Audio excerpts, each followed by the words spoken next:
नमस्कार, मैं हूं सैयद सुहेल। आज आपको भारत की बात बताता हूं और उम्मीद करता हूं आप सभी पूरी तरह से फिट होंगे और बहुत बहुत सेहतमंद होंगे। आइए आपको बताते हैं आज आपके लिए क्या है खास। सबसे पहले आज की पहली बड़ी खबर बताएंगे आपको। जंग के बीच मोदी ट्रंप के बीच आखिर क्या बात हुई, ट्रंप ने पीएम मोदी को क्यों फोन लगा दिया, दोनों के बीच लंबी बातचीत हुई है। क्या डोनाल्ड ट्रंप भारत और पीएम मोदी से चाहते हैं इस जंग को रुकवाना, क्योंकि ट्रंप ने फिलहाल 5 दिन जंग रोक दी है। बताएंगे क्या हुई बातचीत। अगली बड़ी खबर बात करेंगे जंग से क्या हाल है पूरी दुनिया का। पीएम मोदी ने बताया कि संकट बड़ा है, आने वाला है, धैर्य और तैयारी दोनों रखना पड़ेगा। क्या तैयारी है भारत की, क्या तैयारी और हालात हैं भारत के पड़ोसी मुल्कों के जहां लॉकडाउन जैसे हालात बन गए हैं। साथ ही आपको बताऊंगा कि आखिर कौन सा बड़ा एक्शन लेने वाले हैं पीएम मोदी। अगली बड़ी खबर बात करेंगे जंग रुकते ही बाजार बम बम। आपको बताऊंगा ट्रंप ने कहा 5 दिन के लिए जंग रोक रहे हैं वो, और इसके साथ ही भारतीय बाजार, सोना, चांदी और दुनिया के शेयर मार्केट का हाल क्या है, कैसे गुलजार हो गए शेयर मार्केट, बात करेंगे। अगली बड़ी खबर बताएंगे आपको किम जोंग का ट्रंप को चैलेंज। किम जोंग बता रहे हैं कि अगर आप पर हमला नहीं होना है तो उसके लिए आपके पास कौन सी वो एक चीज है जो होनी जरूरी है। पूरी दुनिया के पास वो ताकत होनी जरूरी है जो आपको जंग में ना घसीटा जाए। क्या है वो चीज आपको बताऊंगा। अगली बड़ी खबर बात करेंगे धुरंधर 2 की रिकॉर्ड तोड़ कमाई। धुरंधर रिलीज हो गई, छप्पर फाड़ कमाई हो रही है। कहां तक पहुंचा है कमाई का आंकड़ा, और साथ ही अब इस बात में कितनी सच्चाई है कि पाकिस्तान में जासूसों की खोज हो रही है धुरंधर रिलीज के बाद।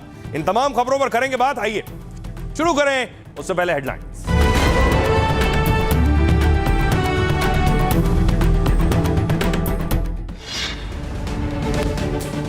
जंग के बीच अमेरिकी राष्ट्रपति ने प्रधानमंत्री मोदी से फोन पर बातचीत की। भारत में अमेरिकी राजदूत ने बताया दोनों नेताओं ने मिडिल ईस्ट पर चर्चा की है। हॉर्मुज स्ट्रेट को खुला रखने पर भी बात हुई है। राज्यसभा में प्रधानमंत्री मोदी बोले ईरान जंग जारी रही तो गंभीर नतीजे होंगे। आने वाला वक्त देश की सबसे बड़ी परीक्षा लेगा। टीम इंडिया की तरह मिलकर काम करना होगा। भारत आ रहे जहाजों पर गूंजे भारत माता की जय के नारे। हॉर्मुज स्ट्रेट से निकले जग वसंत और पाइन गैस जहाज। 92,000 मीट्रिक टन से ज्यादा एलपीजी लेकर 26 से 28 मार्च तक पहुंचने की संभावना। ट्रंप की बातचीत के दावे के बीच ईरान के ऊर्जा ठिकानों पर इजराइल के हमले। नेतन्याहू ने कहा हम हिजबुल्ला और ईरान को निशाना बनाते रहेंगे। ईरान ने पिछले 24 घंटे में दागी 5 मिसाइलें। मध्य प्रदेश के उज्जैन में महाकाल मंदिर के पास गरजा बुलडोजर। बेगम बाग क्षेत्र में 16 अवैध इमारतों को किया धराशायी। कोर्ट से स्टे खारिज होने के बाद एक्शन। उत्तर कोरिया के एटमी ताकत होने पर किम जोंग बोले परमाणु हथियार रखने का फैसला सही था। ईरान पर हमले ने हमें सच साबित किया है, जरूरत पड़ी तो हम दूसरे देशों के लिए खतरा बन सकते हैं। रोम में फ्लोयड काउंटी के ऐतिहासिक न्यायालय भवन में लगी भीषण आग। लपटों से घिरी दिखी इमारत। दमकल कर्मी आग पर काबू पाने की कोशिश करते नजर आए। दिल्ली के लिए सीएम रेखा गुप्ता ने पेश किया 1,03,700 करोड़ का बजट। पीडब्ल्यूडी के लिए करीब 6,000 करोड़ आवंटित। आम आदमी पार्टी ने बजट को जनता के साथ धोखा बताकर प्रदर्शन किया। सुप्रीम कोर्ट ने कहा महिला अफसर सेना में स्थायी कमीशन की हकदार हैं। इससे इनकार करना भेदभाव था। जिनकी सर्विस खत्म हुई है उन्हें भी पेंशन देने का फैसला। ईरान से जंग के बीच अमेरिका की बड़ी रिफाइनरी में विस्फोट हुआ। टेक्सास के तेल ठिकाने पर धमाके के बाद भड़की आग। इमरजेंसी लॉकडाउन लगाकर लोगों को सुरक्षित जगह भेजा गया। 2029 चुनाव से 33% महिला आरक्षण लागू करने की तैयारी। केंद्र ने दूसरे दलों से मिलकर शुरू किया एक्शन। नए नियम से लोकसभा में 816 सीटें होंगी। महिला सांसदों की संख्या 273 पहुंचेगी। 13 साल तक कोमा में रहने के बाद गाजियाबाद के हरीश राणा का दिल्ली एम्स में निधन हुआ। सुप्रीम कोर्ट से मिली थी इच्छा मृत्यु की इजाजत। हरीश के अंगदान कर परिवार ने पेश की मिसाल। गुजरात विधानसभा में समान नागरिक संहिता विधेयक पेश। गृह मंत्री हर्ष सांघवी ने यूसीसी बिल को पेश कर बताया ऐतिहासिक। इससे इसके पास होते ही सभी पर समान नियम लागू होंगे। ट्रंप के जंग पर ब्रेक लगाने वाले बयान से शेयर मार्केट में रिकवरी। सेंसेक्स 1372 और निफ्टी में 400 अंकों की तेजी। सराफा बाजार में सोना 1,39,181 हुआ। चांदी 2000 बढ़कर 23,000 रुपए किलो। राजस्थान रॉयल्स आईपीएल की सबसे महंगी टीम बनी है। 15,286 करोड़ रुपए में बिकी आरआर। भारतीय मूल के अमेरिकी बिजनेसमैन कार्ल सोमानी ने खरीदा। मशहूर रैपर बादशाह ने गुपचुप तरीके से की दूसरी शादी। पंजाबी एक्ट्रेस और मॉडल ईशा रिकी को बनाया अपनी दुल्हन। वरमाला पहनाकर फेरे लेते दोनों की तस्वीर सामने आई।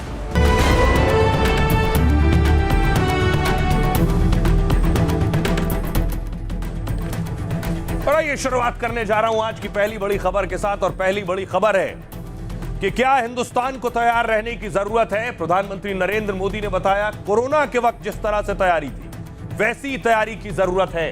लेकिन इस बीच मोदी को ट्रंप ने फोन लगाया और क्या जंग थमने की शुरुआत हो गई है। तस्वीर में आपको दिखाऊं कैसे अमेरिका का आईआरजीसी ने अमेरिकी टैंकर पर अटैक किया। यह उसकी तस्वीर आप देख रहे हैं।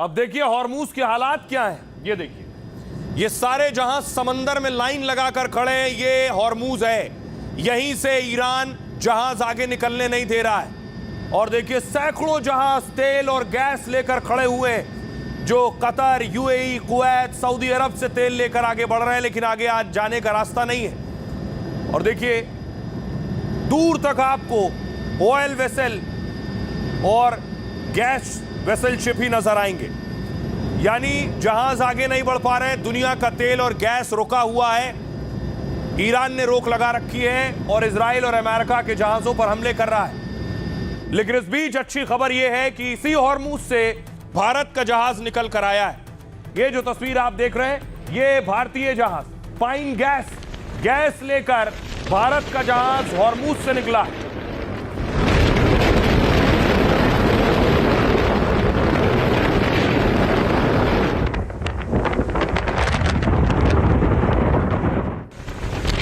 बड़ी बात यह है जब दुनिया के जहाज कतार में खड़े हैं समंदर में, कई दिनों से इंतजार कर रहे हैं, दावा इंजन बंद करके खड़े हुए हैं। उस दौर में उस जगह से भारत का जहाज निकलना ये भारत की कूटनीति की जीत ही है। और इसलिए देखिए जो भारतीय क्रूज पर सवार है उसकी खुशी देखिए। जो दर्जनों दिनों से वहां फंसे थे, पाइन गैस का क्रू देखिए कितना खुश है और भारत माता की जय के नारे लगा रहा है।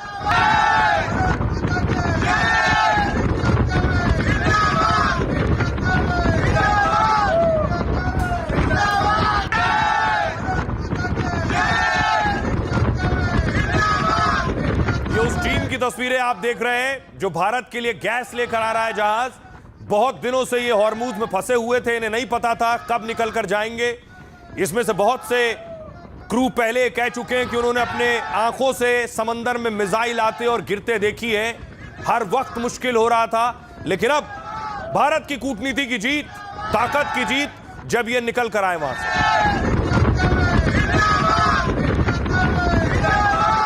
दूसरी तरफ आज भारत तैयारी में जुट गया है। रक्षा मंत्री राजनाथ सिंह ने सेनाध्यक्षों के साथ आज चर्चा की है। रक्षा मंत्री की सेनाध्यक्षों संग बैठक आप देख रहे हैं। हालात क्या है, भारत कितना तैयार है, आने वाले वक्त में भारत को क्या तैयारी करनी है, इस बात का जिक्र पीएम मोदी बार बार कर रहे हैं। कल लोकसभा और आज राज्यसभा में प्रधानमंत्री मोदी ने बताया कि क्या तैयारी करनी है भारत को। हम ईरान, इजराइल और अमेरिका के साथ भी संपर्क में है। हमारा लक्ष्य डायलॉग और डिप्लोमेसी के माध्यम से क्षेत्र में शांति की बहाली का है। हमने डी एस्केलेशन और हॉर्मुज स्ट्रेट खोले जाने पर भी उनसे बात की है। वर्तमान संकट ने पूरी दुनिया की इकोनॉमी को हिला दिया है। भारत पर इसका कम से कम दुष्प्रभाव हो, इसके लिए निरंतर प्रयास किए जा रहे हैं। कहते हैं मुसीबत बड़ी आए तो जुबान कम, दिमाग ज्यादा चलाइए। पीएम मोदी ने यही किया। जंग के बीच जब दुनिया में हाहाकार मचा, जो देश बड़े बड़े दावे कर रहे थे वो लॉकडाउन जैसे हालात से गुजरने लगे, तब मोदी ने बयान से ज्यादा कूटनीति पर काम किया। शायद इसलिए अब ट्रंप भी मोदी से बात कर रहे हैं और हॉर्मूज खोलने के रास्ते पर चर्चा कर रहे हैं। आने वाले समय में ये संकट हमारे देश की बड़ी परीक्षा लेने वाला है। कोरोना के महासंकट में जरूरी चीजों की आपूर्ति टीम इंडिया के प्रयासों से ही सुनिश्चित हो पाई थी। हमें उसी भावना के साथ आगे भी काम करना है। ईरान से लेकर मिडिल ईस्ट और रूस तक से डायलॉग और डिप्लोमेसी का ऐसा रास्ता बनाया कि संकट के बीच भी भारत में तेल गैस वाले जहाज आने लगे। लेकिन मोदी को पता है कि 3 हफ्ते से चल रहे जंग ने बड़ा संकट तो ला ही दिया है, इसलिए मोदी ने तैयार रहने का निर्देश भी दे दिया है और देश को एकजुट करने का ऐलान भी कर दिया है। हमें धीरज के साथ, संयम के साथ, शांत मन से हर चुनौती का मुकाबला करना है। मैं देशवासियों से भी कहूंगा कि हमें हर चुनौती के लिए तैयार रहना ही होगा। संकट में मोदी का ध्यान और फोकस साफ है। देश को अफवाह और दहशत से बचाना है। देश में तेल संकट ना हो, इसके लिए धैर्य से दूसरे विकल्प भी अपनाना है।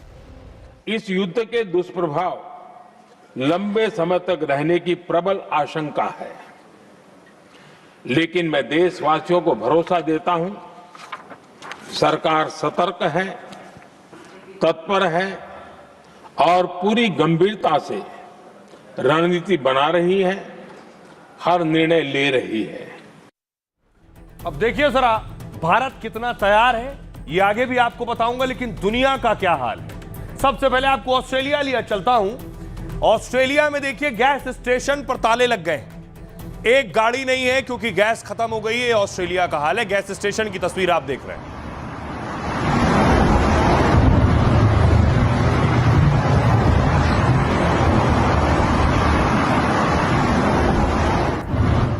अब आइए आपको दुनिया का हाल मैं बताऊं। सबसे पहले अपने पड़ोसियों से शुरुआत करूं, पाकिस्तान से। ईरान जंग से सबसे बुरा हाल पड़ोसी पाकिस्तान का है। पाकिस्तान में आंशिक लॉकडाउन जैसे हालात बन गए हैं। सरकारी दफ्तरों में अब हफ्ते में 4 दिन काम हो रहा है। 50% कर्मचारियों को कहा गया घर बैठकर काम करिए, यानी वर्क फ्रॉम होम।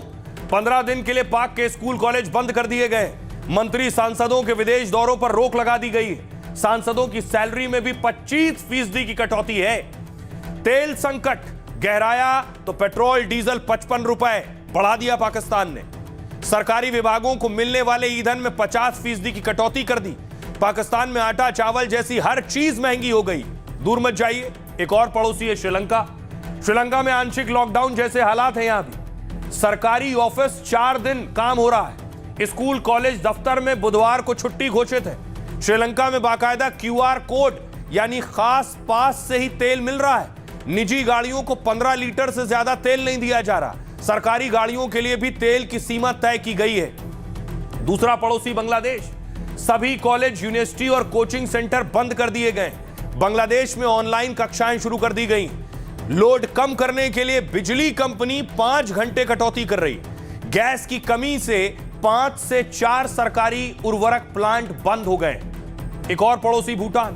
भूटान में लॉकडाउन जैसे हालात बने हैं। वर्क फ्रॉम होम ढांचे को सक्रिय कर दिया गया है। लोगों को हर हफ्ते ईंधन देने की सीमा तय कर दी गई। जमाखोरी रोकने के लिए केन में तेल देना बंद हो गया है। फिलीपींस सरकारी दफ्तरों में 4 दिन काम हो रहा है यहां भी, और प्राइवेट ऑफिस को वर्क फ्रॉम होम का निर्देश है। सरकारी कर्मचारियों के दौरे पर पाबंदी लगा दी गई है। बहुत जरूरी होने पर ही वो कोई दौरा या यात्रा कर सकते हैं। वियतनाम वर्क फ्रॉम होम को यहां भी बढ़ा दिया गया है। तेल की कमी से सरकार ने गाइडलाइन जारी की है। और बड़ी चीज क्या, ये तस्वीर देखिए। पब्लिक ट्रांसपोर्ट, साइकिल और कार पूलिंग के निर्देश दे दिए गए, यानी एक गाड़ी में 5-5 लोग बैठिए। म्यांमार कई पेट्रोल पंप ईंधन ना होने से बंद हो गए। देश में कई जगह ऑड इवन फॉर्मूला लागू हो गया है। ये दुनिया के देशों का हाल है। हिंदुस्तान का हाल भी आपको बताऊंगा, सुनिए जरा पहले। पाकिस्तान के लोग क्या कह रहे हैं। आज 200 रुपए जी पाकिस्तान की तरफ पेट्रोल महंगा कर दिया। हाई ऑक्टेन फ्यूल है, उस पर लेवी 100 रुपए से बढ़ाकर 300 रुपए फी लीटर कर दिया। 300 रुपए फी लीटर टैक्स 1 लीटर पेट्रोल पर। तकरीबन आधे से भी ज्यादा उसकी कीमत में इजाफा किया गया। 535 रुपए अब इसकी नई कीमत हो गई है, 535 रुपए। अब वो कहते हैं ना कि दिल पर पत्थर रखकर जो है हम ये फैसला लेते हैं, तो अब दिल के ऊपर आपने बुर्ज खलीफा रख दिया होगा, जिसके बाद आप ये फैसला ले रहे हैं। बहुत ही अफसोसनाक है। गुलाम मुल्क है, हम गुलाम मुल्क में रह जाए। हमें नहीं चाहिए इस तरीके से पाकिस्तान, हम गुलाम नहीं रहना चाहते। आटे के बारे में सोचना चाहिए, गरीब रोटी नहीं खा के सो रहा। रोटी खाने के लिए नहीं है। पाकिस्तान के हुक्मरानों ने इस कौम की हड्डियां भी चबा ली। पेट्रोल महंगा होने से अब हर चीज महंगी हो जाएगी। इन लोगों को ना मरना भूल गया, जितने भी हुक्मरान है। अगर पेट्रोल पंप भी खाली हो गए तो भूखे मर रहे हैं, हर चीज को महंगी हो रही है इधर। मुझे कहीं से कोई वसीला नजर आएगा तो मैं तो ये मुल्क छोड़ के भागूं। क्या करें, गरीब आदमी है, तंग आकर तो खुदकुशी भी तो नहीं कर सकते। इसको सीखे रखें अपने पास, ये आइंदा काम आएगी। ये टूल रोशनी देने के लिए ये चिराग जो है वो इस्तेमाल हो रहा है, और आइंदा आने वाले वक्तों में भी ये बहुत करामद होगा। देखिए, ये सारे खदशात आप बिल्कुल दुरुस्त फरमा रहे हैं कि हमारे इर्द गिर्द मंडला रहे हैं, मगर जाहिर है कि इसके लिए तो कोई बंदोबस्त है ही नहीं। हुकूमत पाकिस्तान के पास इस वक्त 85,500 गाड़ियां हैं, और इन गाड़ियों में सालाना 114 अरब रुपए का पेट्रोल और डीजल डाला जाता है, जबकि हुकूमत बरतानिया के पास सिर्फ 86 गाड़ियां हैं। देखिए, दुनिया के हालात आपने देख लिए, और ये हालात कब है? जब जंग चल रही है। ईरान ने 78वें चरण की मिसाइलें दाग दी हैं। ये देखिए, फेज वाइज मिसाइल दाग रहा है। अभी 78वां फेज है जो मिसाइल दागी है।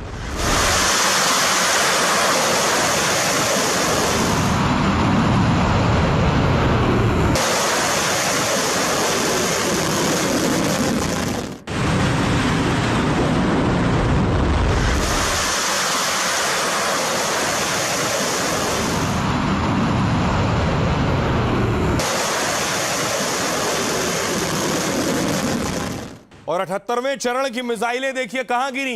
अमेरिका और इजराइल के ठिकानों पर एक के बाद एक मिसाइल गिरी है। देखिए, बरसात हो गई मिसाइलों की।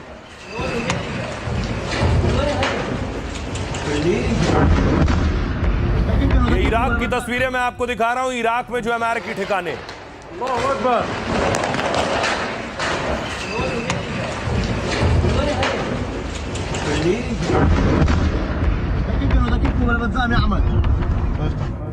सोचिए, इस जंग के दरमियान प्रधानमंत्री नरेंद्र मोदी को अमेरिका के राष्ट्रपति ने फोन लगा दिया। पीएम मोदी ने इस बात की जानकारी ट्वीट के जरिए दी कि अमेरिका के राष्ट्रपति ट्रंप का फोन आया और उनसे बात हुई। आइए आपको बताऊं पीएम मोदी और ट्रंप के बीच क्या बातचीत हुई। ईरान जंग के बीच पहली बार मोदी ट्रंप में बातचीत हुई। दोनों वर्ल्ड लीडर के बीच फोन पर लंबी बातचीत हुई। मोदी ट्रंप की बात क्या ईरान से जंग थमने का संकेत है? क्या तनाव खत्म करने के लिए ट्रंप मोदी की मदद चाहते हैं? बहुत से सवाल उठ रहे हैं, क्योंकि जंग के बीच भारत ने कूटनीतिक सूझबूझ दिखाई है। युद्ध के बीच भारत के जहाज अमेरिका और रूस से भी आए हैं, तो हॉर्मूज रूट से भी तेल और गैस लेकर भारत के कई जहाज आए, क्योंकि मोदी खाड़ी देशों और ईरान के साथ भी लगातार संपर्क में है। मोदी की ईरान के राष्ट्रपति और विदेश मंत्री तक से बात हुई। तो क्या ट्रंप चाहते हैं कि मोदी ईरान से जंग खत्म करने में दखल दें? मोदी ने बताया कि उन्हें खुद अमेरिकी राष्ट्रपति ने फोन किया और हमने जंग के हालात पर विस्तार से बात की है। कैसे जंग की वजह से ग्लोबल पावर और तेल सप्लाई पर असर पड़ा है। मोदी ने कहा भारत मिडिल ईस्ट में शांति का समर्थन करता है, मतलब वो बातचीत के जरिए जंग खत्म करने के पक्ष में है। कहा शांति स्थिरता के लिए भारत अमेरिका सहमत है। हम दोनों ये मानते हैं कि हॉर्मूज स्ट्रेट खोला जाना चाहिए। सुनिए जरा, पूर्व राजनयिक अशोक सज्जनार साहब बता रहे हैं कि आखिर आगे क्या होने वाला है। भारत ने कूटनीति की दृष्टि से कैसी शख्सियत और ताकत दिखाई है। अब चाहते हैं जो उनका सपोर्ट मिले, क्योंकि भारतीय प्रधानमंत्री एक ऐसे मेरे विचार से नेता हैं जो कि जिन्होंने कि ईरान के राष्ट्रपति प्रेसिडेंट पेजेश्कियान से बात की है, मसूद पेजेश्कियान से, और इजराइल के प्रधानमंत्री से दो बारी बात की, और हर एक जो भी है खाड़ी के देश हैं उनके सबके जो शीर्ष नेता हैं, चाहे वो यूएई के प्रेसिडेंट हों मोहम्मद अल नहयान, या फिर अमीर हों कतार के, या सऊदी अरेबिया के क्राउन प्रिंस MBS, इजिप्ट के प्रेसिडेंट, यहां तक कि दूर दूर तक जो देश हैं, फ्रांस के राष्ट्रपति से, मलेशिया के प्रधानमंत्री से, सबसे उन्होंने बात की है जो यहां पर शांति कैसे स्थापित की जाए। युद्ध से किसी बात का हल नहीं निकलता है। अब बड़ी चीज देखिए क्या है कि जंग ट्रंप कह रहे हैं बेशक कि 5 दिन के लिए रोक दिए, लेकिन दूसरी तरफ ईरान अटैक कर रहा है। ईरान इजराइल पर टारगेट कर रहा है। ये ईरान की दागी गई इजराइल पर मिसाइल है।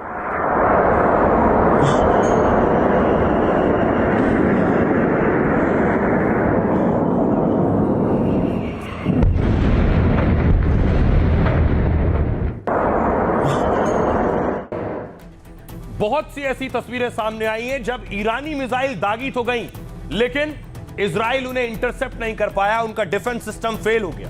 एक और तस्वीर मैं आपको दिखाऊं कैसे इजराइल ने कोशिश की मिसाइलों को रोकने की।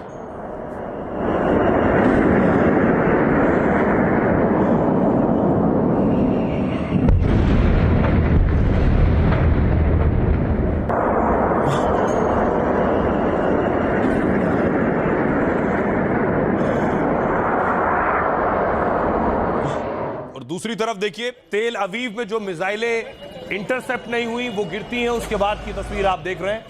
तेल अवीव में जगह जगह अटैक के बाद की तस्वीर।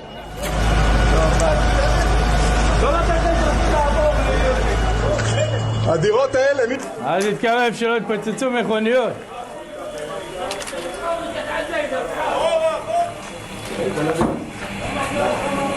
העדף. और इसी वजह से प्रधानमंत्री नरेंद्र मोदी ने बताया कि जंग ये लंबी चलेगी। पीएम मोदी ने बताया इस संकट के वक्त हमारी तैयारी क्या है। ये संकट हमारे देश की बड़ी परीक्षा लेने वाला है। कोरोना के महासंकट में जरूरी चीजों की आपूर्ति टीम इंडिया के प्रयासों से ही सुनिश्चित हो पाई थी। अब देखिए जरा पीएम मोदी क्या कह रहे हैं। कोरोना की तरह परीक्षा की घड़ी है, जंग का असर लंबे समय तक बने रहने की आशंका है। आने वाला समय देश की सबसे बड़ी परीक्षा लेगा।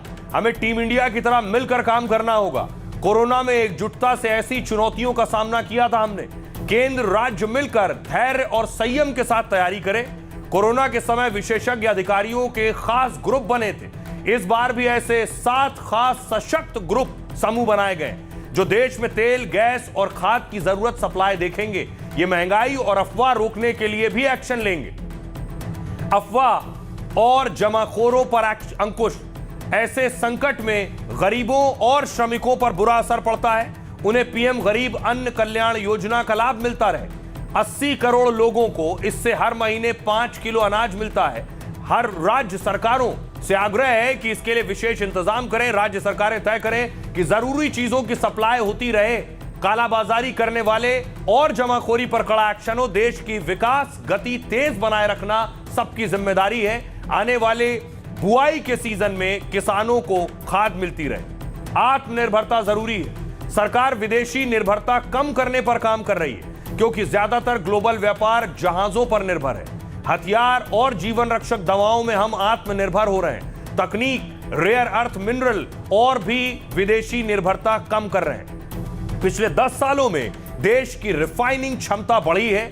LPG, PNG और घरेलू गैसों का उत्पादन भी बढ़ा है। सौर ऊर्जा जैसे दूसरे विकल्पों पर भी तेजी से काम किया जा रहा है। संवाद से समाधान, शांति के लिए एकजुट आवाज जरूरी है और भारत कई देशों से लगातार संपर्क में है। हॉर्मुज ग्लोबल व्यापार के सबसे बड़े रूट में से एक है, इसलिए हॉर्मुज स्ट्रेट को खुला रखना जरूरी है।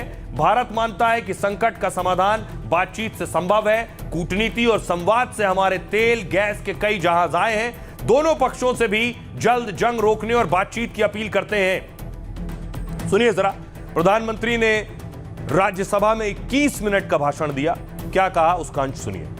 इस युद्ध से हमारे व्यापार के रास्ते प्रभावित हो रहे हैं। इससे पेट्रोल, डीजल, गैस और फर्टिलाइजर जैसे जरूरी सामान की रूटीन सप्लाई प्रभावित हो रही है। हॉर्मुज स्ट्रेट में दुनिया के अनेक जहाज फंसे हैं, उनमें बहुत बड़ी संख्या में भारतीय क्रू मेंबर्स हैं। ये भी भारत के लिए एक बड़ी चिंता का विषय है। ऐसी विकट परिस्थिति में आवश्यक है कि भारत की संसद के इस उच्च सदन से शांति और संवाद की एकजुट आवाज पूरे विश्व में जाए।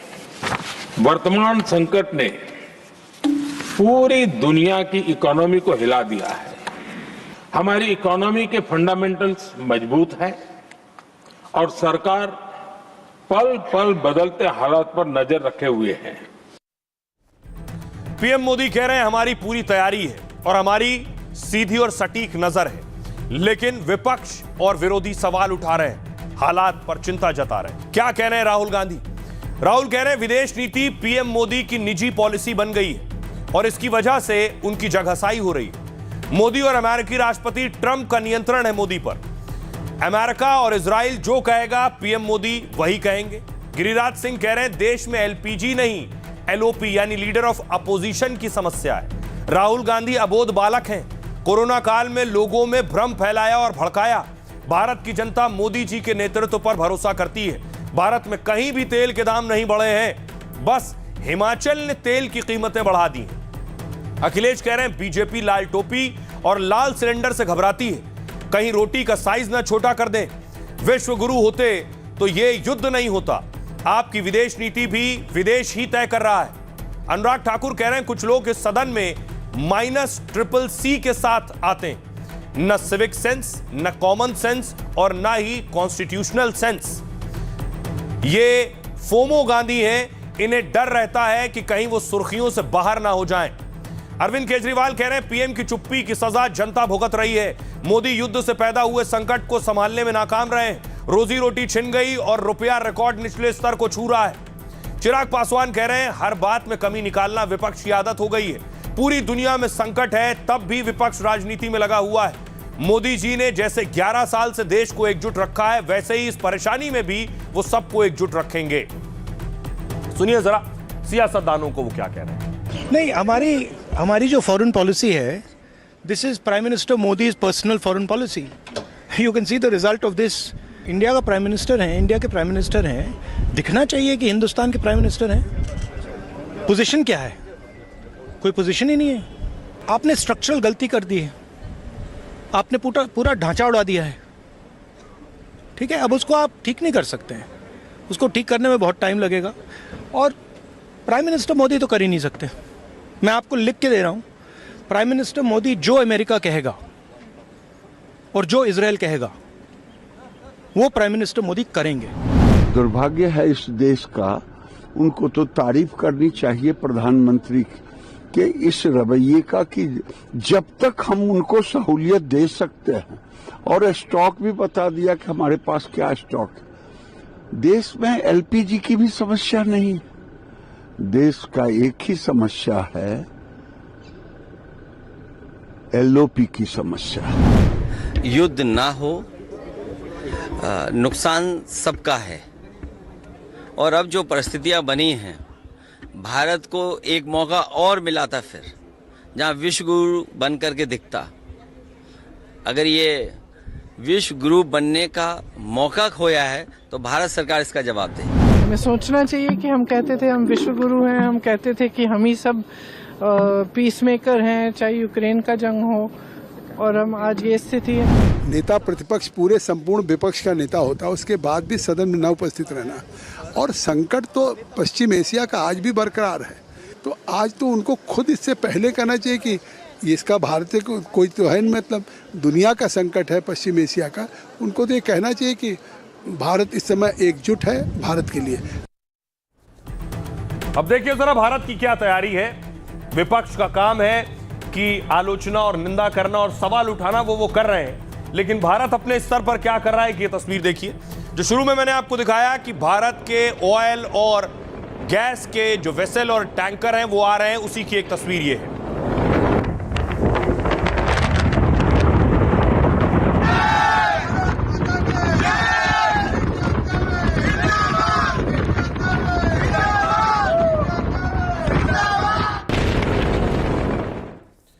देखिए कितना तेल आ गया है। भारत आ रहे जहाजों का नाम जगवसंत और पाइन गैस है। ये दोनों ही जहाज हॉर्मूज स्ट्रेट से निकल कर आ रहे हैं। जगवसंत और पाइन गैस दोनों भारतीय एलपीजी टैंकर हैं, यानी गैस ला रहे हैं आपके लिए, जिनमें कुल 92,612 मीट्रिक टन एलपीजी लदा हुआ है, जिससे करीब 65,21,000 घरेलू सिलेंडर भरे जा सकेंगे। जगवसंत पर 33 और पाइन गैस पर 27 भारतीय नाविक हैं। जहाजों ने क्रू और गैस के साथ हॉर्मूज को सुरक्षित पार कर लिया है। इनके 26 से 28 मार्च के बीच भारतीय बंदरगाह पर आने की उम्मीद है। उधर हॉर्मूज स्ट्रेट में 22 भारतीय जहाज अभी भी फंसे हैं, जिनमें से 6 जहाजों पर 3 लाख मीट्रिक टन एलपीजी लदी हुई है। पहले अमेरिका, रूस, यूएई, कतर से तेल गैस लेकर जहाज आ चुके हैं, क्योंकि मोदी सरकार कई देशों से तेल गैस सप्लाई चाहती है। ईरान युद्ध के चलते खाड़ी देशों से सप्लाई फिलहाल मुश्किल थी, इसलिए लाल सागर और स्वेज नहर के जरिए जहाज लाए गए। भारत 27 नहीं 41 देशों से तेल गैस आयात कर रहा है। यह जानकारी खुद प्रधानमंत्री मोदी ने संसद में दी है। देश में घरेलू गैस उत्पादन 25 से 40% तक बढ़ गई है। पीएम मोदी ने कहा, हमारे पास 53 लाख मीट्रिक टन पेट्रोलियम भंडार है, इसे बढ़ाकर हम 65 लाख मीट्रिक टन करने का काम कर रहे हैं।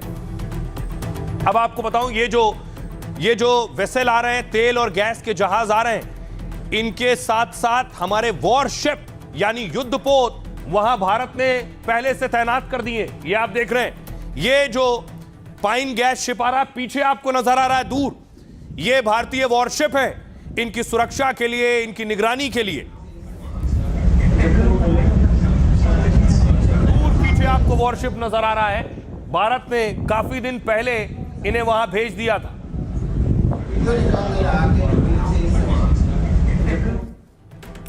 ये आप देख रहे हैं, ऐसे वॉरशिप पहले ही भारत ने तैनात कर दिए। इन जहाजों को भारतीय नेवी के वॉरशिप सुरक्षा दे रहे हैं। जंग के बीच हॉर्मूज स्ट्रेट के पास भारत के 2 वॉरशिप तैनात हैं। हॉर्मूज के आसपास ये युद्धपोत इलाके की निगरानी कर रहे हैं। जो फंसे भारतीय जहाज हैं उन्हें सुरक्षा और उन्हें कवर दे रहे हैं। ऑपरेशन संकल्प के तहत नेवी जहाजों को कवर दे रही है।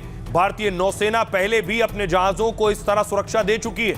जहाजों और नाविकों की सुरक्षा के लिए 2 टास्क फोर्स गठित किए गए। कई मंत्रालयों के तालमेल से चल रहा ऑपरेशन संकल्प अब तक 3 भारतीय जहाज सुरक्षित यहां से निकाले गए हैं। करीब 22 भारतीय जहाज अब भी इलाके में मौजूद हैं। नौसेना इनकी सुरक्षा की भी तैयारी कर रही है। समुद्र में लगातार निगरानी रखी जा रही है। इन भारतीय वॉरशिप पर मार्कोस कमांडो मौजूद है। मार्कोस कमांडो भारतीय नौसेना की एक विशेष ऑपरेशन फोर्स यूनिट है और इनकी ट्रेनिंग बेहद मुश्किल होती है। 1000 जवानों में 1 जवान ही मार्कोस कमांडो बन पाता है। ये जल, थल और नभ तीनों में दुश्मन से लोहा ले सकते हैं। ओमान की खाड़ी में आईएनएस सूरत भी तैनात है। ये भारतीय नौसेना के सबसे आधुनिक युद्धपोतों में से एक है। ये जहाज सुपरसोनिक क्रूज मिसाइल और ब्रह्मोस से लैस है। इसमें लंबी दूरी की सतह से हवा में मार करने वाली मिसाइलें भी लगी हुई हैं। सुनिए जरा भारत की क्या तैयारी है, उस पर ज्वाइंट सेक्रेटरी क्या कह रहे हैं। 2 भारतीय फ्लैग वाले एलपीजी कैरियर्स पाइन गैस और जगवसंत, इन 2 लोडेड हैं, एलपीजी लोडेड है इन दोनों पे। इन दोनों जहाज़ों ने सेफली स्ट्रेट ऑफ हॉर्मुज को पार किया और ये भारत की तरफ अग्रसर हैं। पाइन गैस में 45,000 मीट्रिक टन एलपीजी है और वो न्यू मैंगलोर पोर्ट पे अराइवल उसका ड्यू है और वो अराइवल 27 मार्च को संभावित है। 27 मार्च की प्रातः संभावित है। वहीं दूसरी एलपीजी कैरियर वेसल जगवसंत है, जिसमें करीब 47,600 मीट्रिक टन एलपीजी है और वो कांडला की ओर जा रहा है। उसका next port of call Kandla होगा और उसकी अनुमानित आगमन तिथि 26 मार्च है। सफिशिएंट स्टॉक्स अवेलेबल हैं। पेट्रोल और डीजल की पर्याप्त आपूर्ति हो रही है। एलपीजी सिलेंडर भी सभी घरेलू उपभोक्ताओं को दिया जा रहा है। पीएनजी कनेक्शन डोमेस्टिक में 100 पीएनजी की सप्लाई डोमेस्टिक कंज्यूमर्स के लिए 100% है विदाउट एनी कट। सो इस स्थिति में कृपया पैनिक न हो और अफवाहों पर विश्वास न करें। अब आपने देख लिया भारत की तैयारी क्या है। अब दूसरी तरफ बड़ी चीज ये है कि आखिर अभी भी दुबई में जो अटैक हो रहे हैं या अटैक हुए उसके बाद पूरी दुनिया प्रभावित है। दुबई में सबसे ज्यादा असर पड़ा है दुबई की प्रॉपर्टी पर। घरों की कीमतें कम हो गई हैं दुबई में।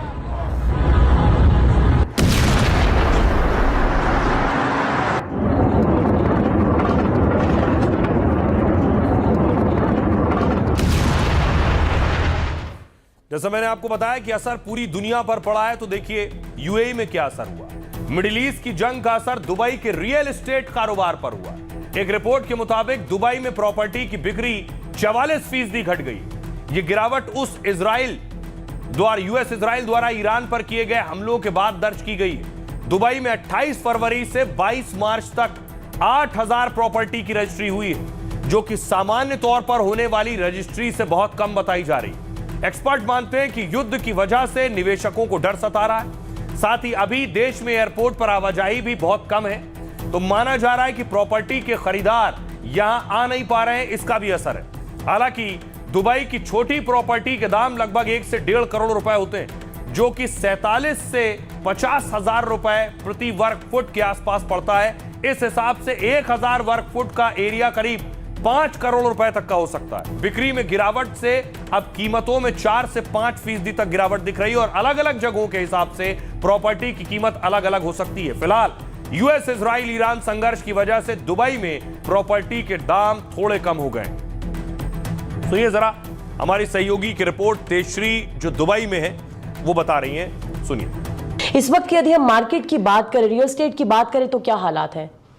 तो रियल इस्टेट में जिस तरह से एक अफवाह आ रही है कि मार्केट बहुत डाउन हुआ है, और उसी को चलते हमें इंडिया से, चाइना, रशिया से काफ़ी बायर जो है वो कांटेक्ट कर रहे हैं, उनको यहाँ ख़रीदना है, लेकिन वो डिस्ट्रेस डील ढूंढ रहे हैं। लेकिन दुबई में अभी कोई भी बेचना नहीं चाह रहा है। So there is no selling happening, there are no sellers in the market, but there are many buyers who are asking for the discounted, क्योंकि अभी दाम कम है, दाम कम होगा ऐसा एक्सपेक्टेड है। लेकिन लोग अभी भी उस सिचुएशन में नहीं, किसी को यहाँ बेचना नहीं है, फुल कॉन्फिडेंस है मार्केट के ऊपर। कुछ महीनों में मार्केट, तो कल आपने नहीं सुना और आज नहीं सुना कि मिडिल ईस्ट पर अटैक हुआ हो।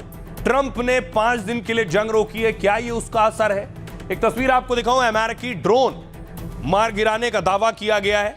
यह अमेरिकी ड्रोन है।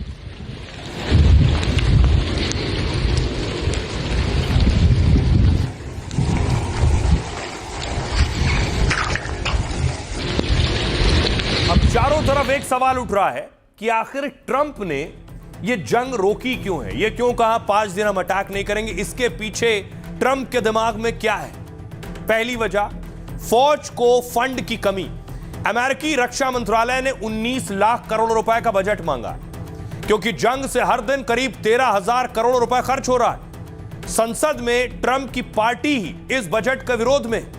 बढ़ती महंगाई के बीच नए बजट का विरोध हो रहा है। एक और वजह, ईरान के टारगेट पर खाड़ी के वाटर प्लांट हैं। खाड़ी देशों में जमीन के अंदर पानी कम और तेल ज्यादा होता है। सऊदी, कुवैत और यूएई जैसे देश समंदर पर निर्भर करते हैं। 70% से ज्यादा पानी डीसैलिनेशन प्लांट से शुद्ध होता है। ईरान के टारगेट पर मिडिल ईस्ट के सारे ऐसे वाटर प्लांट हैं। तो क्या खाड़ी देशों ने ट्रंप पर हमले रोकने का दबाव डाला है कि अगर ईरान ने प्लांट फोड़ दिए तो हमें 90% पानी नहीं मिलेगा? एक और वजह, हॉर्मूज पर बढ़ता दबाव। हॉर्मूज स्ट्रेट से मिडिल ईस्ट के देशों का कच्चा तेल गुजरता है। ईरान पर हमले से सबसे ज्यादा नुकसान मिडिल ईस्ट देशों का हो रहा है। अमेरिका मिडिल ईस्ट के बेस से ही ज्यादा हमले कर रहा था। हॉर्मूज बंद होने से मिडिल ईस्ट का नुकसान और ट्रंप पर दबाव बढ़ा। एक और वजह, बाजार में कोहराम। तेल गैस सप्लाई ठप होने से अरबों डॉलर का नुकसान हो रहा है। अकेले अमेरिका को 4.5 लाख करोड़ रुपए का नुकसान हुआ है। एयरलाइंस कंपनियों का बाजार मूल्य 45 लाख करोड़ गिर गया है। एक रिपोर्ट के मुताबिक 85 देशों में तेल के दाम बढ़ गए। दुनिया भर के शेयर बाजार में भारी गिरावट आई है। अकेले अमेरिकी बाजार को 260 लाख करोड़ का घाटा हुआ है। नेटो की ट्रंप को नो। ट्रंप ने नेटो और यूरोपीय देशों से कई बार मदद मांगी कि भाई मदद करो। हॉर्मूज खुलवाने के लिए वॉरशिप भेजने तक की अपील कर दी, लेकिन कोई देश ईरान से जंग में सीधे उतरने नहीं आया। जर्मनी, इटली, तुर्की ने सिर्फ बयानों में ट्रंप का साथ दिया। तो क्या अकेले पड़ने की वजह से ट्रंप ने यू टर्न लिया है? एक और वजह है, अमेरिका में मिड टर्म इलेक्शन, मध्य अवधि चुनाव। नवंबर में अमेरिका में मिड टर्म चुनाव होंगे। जंग के बाद ट्रंप की रेटिंग 12% कम हो गई। मतलब अमेरिका में ट्रंप की लोकप्रियता घटी है। मिड टर्म चुनाव में हारे तो ट्रंप की कुर्सी खतरे में होगी। विपक्ष तब ट्रंप के टैरिफ जैसे फैसलों को चुनौती देगा, कुर्सी से हटाने के लिए महाभियोग भी ला सकता है। और एक और वजह, ईरान का परमाणु केंद्र पर हमला। इजराइल के 2 परमाणु केंद्र डिमोना और अरद पर हमला हुआ। सुरक्षित परमाणु ठिकानों पर भी ईरान ने मिसाइल दागे। इससे इजराइल और अमेरिका दोनों बैकफुट पर आ गए। क्या यह वजह है जिसकी वजह ट्रंप जंग से पीछे हटना चाह रहे हैं? सुनिए जरा डिफेंस एक्सपर्ट क्या कह रहे हैं। डोनाल्ड ट्रंप साहब को समझना बहुत मुश्किल काम है, क्योंकि बाज़ दफ़ा वो जो कहते हैं वो उस पर घूम के दोबारा भी आ जाते हैं। तो डोनाल्ड ट्रंप, और दूसरी बात है कि डोनाल्ड ट्रंप साहब एक व्यापारी हैं, तो वो हर चीज़ को डील की तरह देखते हैं। वो देखते हैं कि डील बनी कि नहीं बनी, पर अनफॉर्चुनेटली कूटनीति में डील हर दफ़ा कामयाब नहीं होती।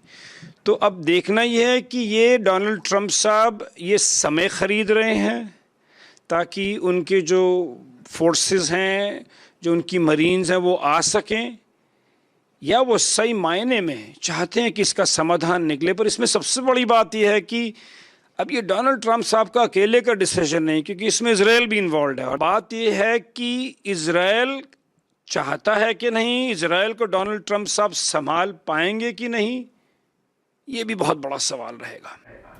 तो रही अब आपको बताऊं, ट्रंप ने कहा 5 दिन वो अटैक नहीं करेंगे। इसका सीधा असर कहां हुआ? सीधा असर बाजार पर हुआ, मार्केट पर। सारे बाजार खिल उठे। देखिए अमेरिकी बाजार, जब ट्रंप ने वहां के सुबह 7 बजे जंग पर ब्रेक दिया, कहा ईरान से सकारात्मक बातचीत हुई है, 5 दिन हमले नहीं होंगे। बयान की खबर आते ही अमेरिकी शेयर बाजार रॉकेट बन गया। महज 6 मिनट के भीतर S&P 500 इंडेक्स 240 अंक उछल गया। इस तेजी से बाजार का कुल मार्केट कैप $2 ट्रिलियन बढ़ गया। लेकिन ईरान ने खंडन किया तो मार्केट कैप $1 ट्रिलियन घट गया। यानी वॉल स्ट्रीट पर 1 घंटे में $3 ट्रिलियन की भारी उथल पुथल आई। भारतीय रुपए में देखें तो करीब 280 लाख करोड़ रुपए का खेल हुआ। अमेरिकी डाउ जोन्स 631 अंक चढ़कर 46,208 के स्तर पर बंद हुआ। Tech base index Nasdaq composite 1.38% चढ़कर 21,946 पर बंद हुआ। दूसरी तरफ जापान का मार्केट देखिए जरा। ट्रंप के ऐलान के बाद बाजार पर असर।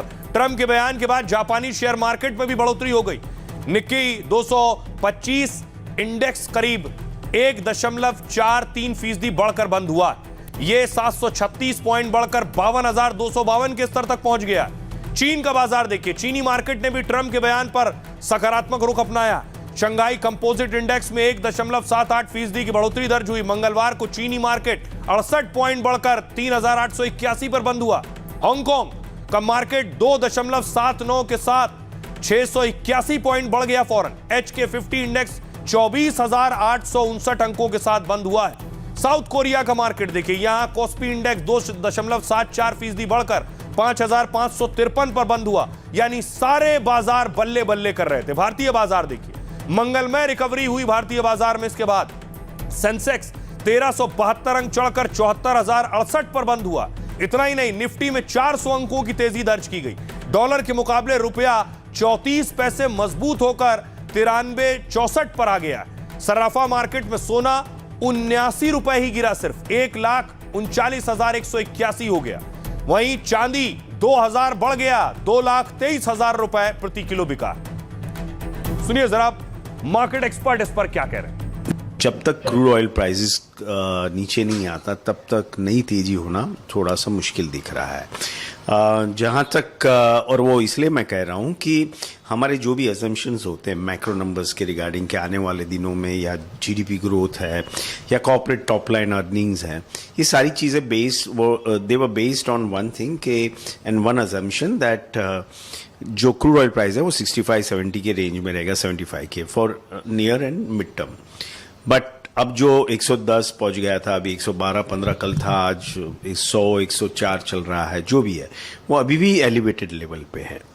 और एनर्जी सिचुएशन अभी तक इम्प्रूव नहीं हुई है क्योंकि टॉक्स अच्छी चल रही है। हालांकि ईरान ने डिनाई किया, इजराइल कुछ और बोल रहा है, तो there is lot of confusion and conflicting news आ रहे हैं। So basically now investors feel कि शायद जो we are close to end of the tunnel. Trump कह रहे हैं 5 दिन हमले नहीं करेंगे। वो कह रहे हैं उनकी ईरान से बात हो गई, लेकिन ईरान में किससे बात हो गई? मुश्तबा तो रूस में है, ऐसा दावा है। तो ट्रंप ने किससे बात की? एक चेहरा जिससे मिलवाने जा रहा हूं आपको। ट्रंप ने बात की है गालिबफ से। गालिबफ ये है, कौन है ये गालिबफ, और क्या इन्होंने वाकई ट्रंप से बात की है? ये खुद क्या कह रहे हैं, या ट्रंप झूठ बोल रहे हैं? दावा है ट्रंप ईरान के एक महत्वाकांक्षी नेता पर दांव लगा रहे हैं।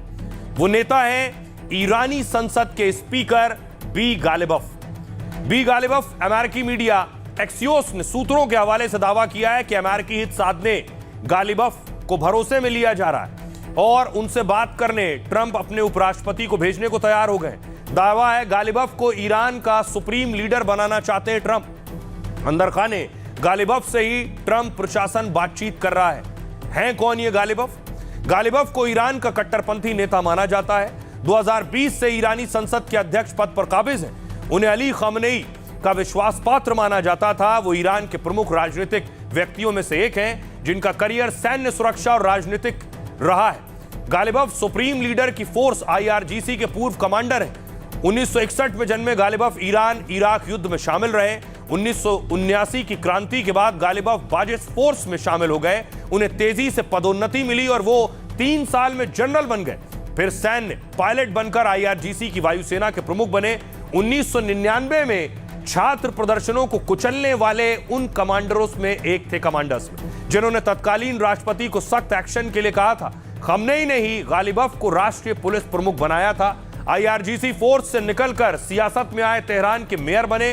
2005, 2013, 2024 में राष्ट्रपति चुनाव लड़ा, लेकिन तीनों हार गए। 2020 में संसद के अध्यक्ष बने और 6 सालों से पद पर काबिज हैं। हालांकि इन्होंने अमेरिका से बातचीत का दावा खारिज कर दिया है। कहा तेल बाजार में जोड़तोड़ के लिए अमेरिका फर्जी खबरें फैला रहा है। अब सवाल यह है, ट्रंप कुछ और कह रहे हैं, ईरान कुछ और कह रहा है। जिससे बात का दावा है वो भी कह रहा है मुझसे बात नहीं हुई। तो सच कौन बोल रहा है? सुनिए ट्रंप को। राष्ट्रपति एक शीर्ष व्यक्ति हैं, ये मत भूलिए। हमने ईरानी नेतृत्व को पूरी तरह मिटा दिया है। पहला चरण, दूसरा चरण और लगभग तीसरा चरण। लेकिन हम एक ऐसे व्यक्ति से निपट रहे हैं जो मुझे लगता है कि ईरान में सबसे ज्यादा सम्मानित नेता है। आप जानते हैं ये थोड़ा मुश्किल है। हमने सबको मिटा दिया है।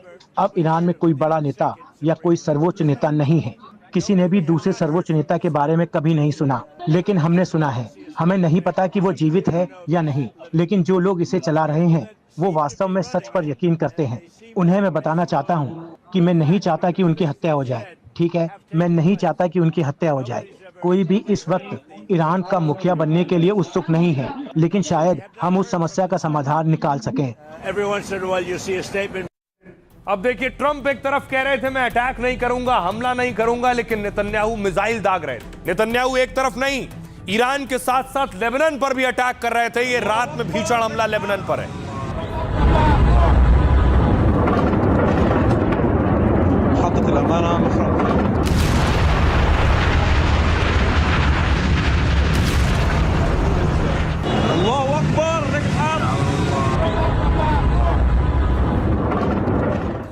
नेतन्याहू ने गैस स्टेशन पर अटैक किया। ये देखिए, बड़ा गड्ढा आपको दिख रहा है, यहीं आकर मिसाइल गिरी है, जिसके बाद कई फीट गहरा गड्ढा हो गया।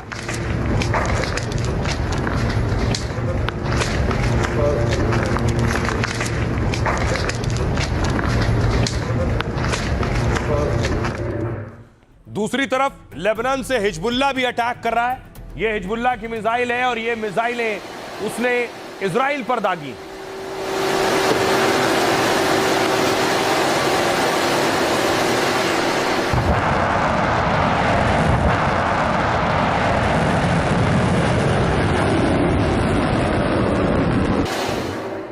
और इसके दूसरी तरफ इजरायली सेना अटैक कर रही है। ये लेबनान पर अटैक है, हिजबुल्लाह के ठिकानों पर हमले कर रही है और ग्राउंड ऑपरेशन भी कर रही है।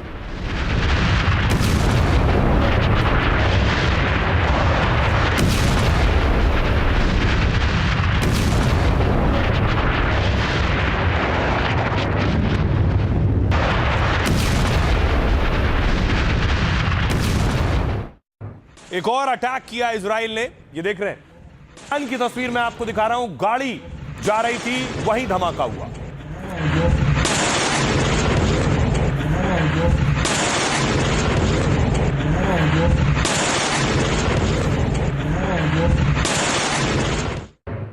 अब सवाल यह है, अमेरिका क्या जंग से पीछे हटने की कोशिश कर रहा है कि वो जंग से पीछे हट जाए और ये लड़ाई ईरान बनाम इजराइल रह जाए? क्या ऐसी तैयारी है? तेहरान की तस्वीर देखिए। अमेरिका जंग से पीछे हटेगा तो अमेरिका का फायदा ये होगा कि जो हमले अमेरिकी बेस में मुस्लिम देशों पर हो रहे हैं वो बंद हो जाएंगे और फिर ईरान बनाम इजराइल की लड़ाई होगी। क्या अमेरिका ये चाहता है? ये तेहरान की तस्वीरें देखिए। इजरायली हमले के बाद इमारत ध्वस्त हो गई और बच्चे का रेस्क्यू किया जा रहा है।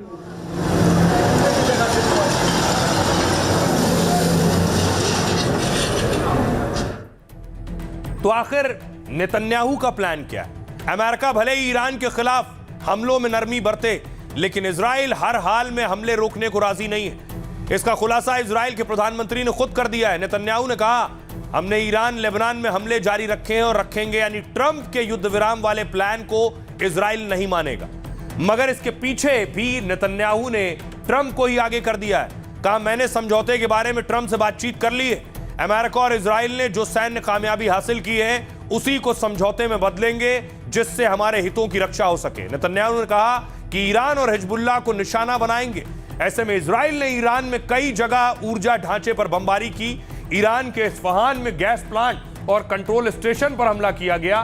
खुर्रम शहर के पावर प्लांट और गैस पाइपलाइन पर भी हमला हुआ।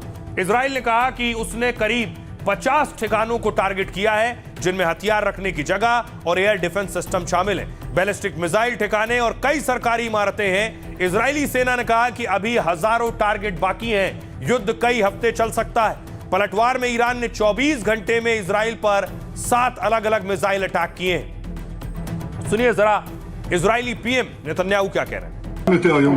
इजराइल ईरान पर हमले जारी रखेगा। सुबह मैंने अपने मित्र राष्ट्रपति ट्रंप से बात की। राष्ट्रपति ट्रंप का मानना है कि इजरायली सेना और अमेरिकी सेना की महान उपलब्धियों का लाभ उठाकर एक समझौते के माध्यम से युद्ध के लक्ष्यों को प्राप्त करने का अवसर है। एक ऐसा समझौता जो हमारे महत्वपूर्ण हितों की रक्षा करेगा। ऐसे में हम ईरान और लेबनान दोनों पर हमले जारी रखे हुए हैं। हम मिसाइल कार्यक्रम और परमाणु कार्यक्रम को व्यवस्थित रूप से नष्ट कर रहे हैं और हिजबुल्लाह पर लगातार हमले कर रहे हैं। कुछ ही दिन पहले हमने 2 और परमाणु वैज्ञानिकों को मार गिराया और हमारा हाथ अभी भी फैला हुआ है। हम किसी भी समझौते में अपने महत्वपूर्ण हितों की रक्षा करेंगे। और जंग के बीच एक और हिला देने वाली खबर आई और वो अमेरिका से आई। अमेरिका में धमाका हो गया। चारों तरफ हड़कंप मच गया कि आखिर अमेरिका में रिफाइनरी में धमाका हुआ। अमेरिकी तेल रिफाइनरी ब्लास्ट के बाद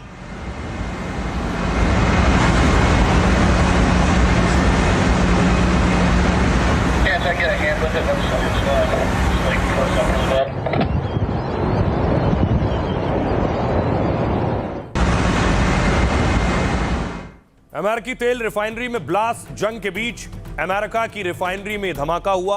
जोरदार धमाके के बाद रिफाइनरी में भीषण आग लग गई। यह धमाका और आग टेक्सास के ऑयल रिफाइनरी में हुई। टेक्सास की रिफाइनरी अमेरिका के सबसे बड़े ऑयल सेंटर में से एक है।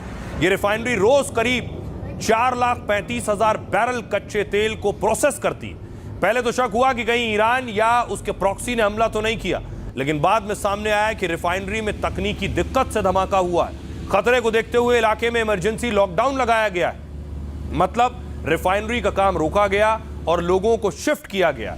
जंग की वजह से अमेरिका में भी तेल गैस की कीमतें करीब 30% बढ़ी हैं और अब एक बड़ी रिफाइनरी में काम रुकने से दिक्कत और बढ़ सकती है। अमेरिकी अधिकारी टेक्सास में हुए धमाके की वजह पता लगाने में जुटे हैं और इस कोशिश में हैं कि कैसे रिफाइनरी का काम फिर से शुरू हो सके। लेकिन दुनिया में जो जंग की तस्वीरें आ रही हैं, एक और तानाशाह है जो कह रहा है उसने बहुत अच्छा काम किया कि उसने परमाणु बम बना लिया बहुत पहले, इसलिए वो जंग से बचा हुआ है। किम जोंग उन पिछले दिनों मिसाइल टेस्ट किया। किम जोंग उन के पास भी परमाणु ताकत है, परमाणु हथियार है।